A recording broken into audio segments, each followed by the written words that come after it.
Yeah, when I was, let's see, 21 years old, I decided to activate on what felt like a life call.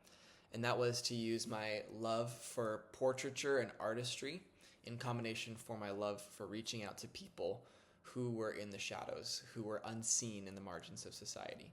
And I had this inkling that perhaps a drawing and the slow process of a drawing could be a way to connect with somebody, share their story, understand who they are, and just help to see them poignantly in a moment. And I tried this out for the first time at 21 years old in an abandoned lot near my college in South Los Angeles, California. I had just finished getting breakfast with a friend, and I was taking some time to be quiet in my car near this open lot. And I actually saw some rustling in the distance, and I realized under this canopy of trees in the shadows was a man living in this abandoned lot under these trees next to this cinder block wall next to a ditch. And my stomach dropped and my heart leapt because I knew that this was the moment that I've been thinking about for the last 5 years, but a little scared to do. And that was to make a portrait as a way to connect with somebody. I knew this was the moment. I didn't have the right materials. I didn't have the right pencils or the right paper. I actually didn't feel like I had the time.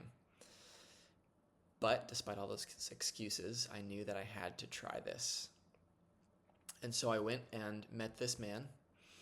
His name is Steve. And I asked if I could make his portrait. He said yes. I was very nervous, and I am almost always nervous when I go to make somebody's portrait because it's a vulnerable thing.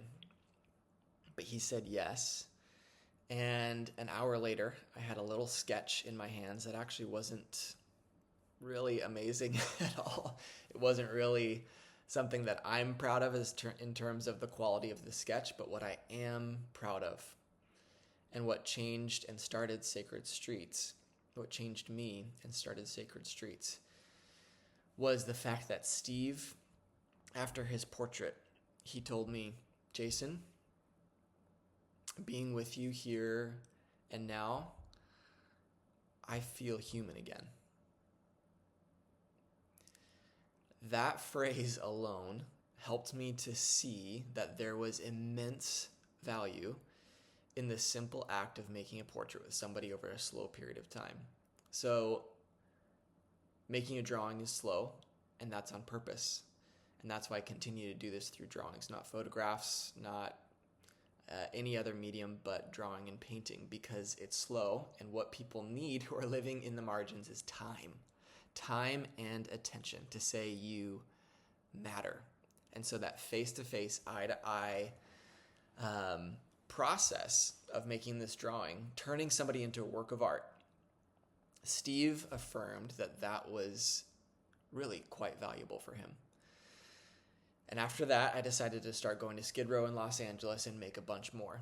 So over the next 4 months, I made 12 portraits of people living on Skid Row. I'd walk the block and find people who were interested in having their portrait done.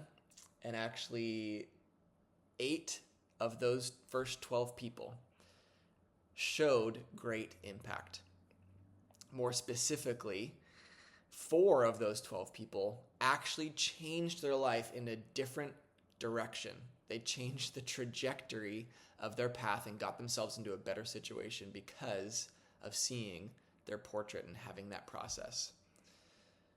So that's why I'm still doing it today. Not only do I see that it helps to affirm people and share their story with the world and help people to see people in the margins through a different lens, a lens of value instead of stigma, but it actually has a track record of helping people change their life in a more positive direction. And so that's why I'm doing this. That's why I'm continuing this work. And that's why I've committed to, just a year ago, committed to saying, you know what, I need to give my full-time attention to Sacred Streets. And that's our founding story.